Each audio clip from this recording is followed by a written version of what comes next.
تازہ ترین ویڈیوز کے لیے چینل کو سبسکرائب کر کے بیل آئیکن اور آل نوٹیفیکیشن پر کلک کریں تاکہ آپ کو ملے ہر اپڈیٹ سب سے پہلے۔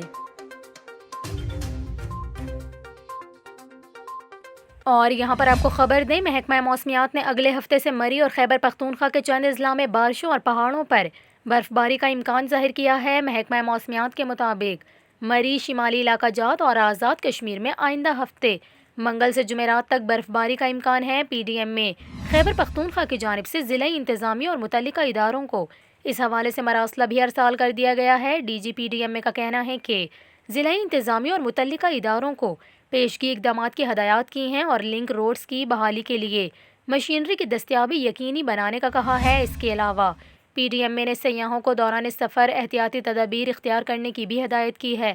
محکمہ موسمیات کا بتانا ہے کہ بالائی اضلاع میں بارش اور برف باری کے باعث لینڈ سلائیڈنگ کا خدشہ ہے۔ چترال، دیر، سوات، مالاکنڈ، کوہستان، شانگلہ اور بنیر میں وقفے وقفے سے بارش کا امکان ہے، جبکہ مانسہرہ، ایبٹ آباد، ہری پور، سوابی مردان اور نوشہرہ میں بھی بارش کی پیشگوئی کی گئی ہے۔ این ڈی ایم اے کا کہنا ہے کہ دیر، مالاکنڈ، ہزارہ، سوات میں لینڈ سلائیڈنگ کا خطرہ ہے، جس کے بعد ان علاقوں میں الرٹ جاری کر دیا گیا ہے۔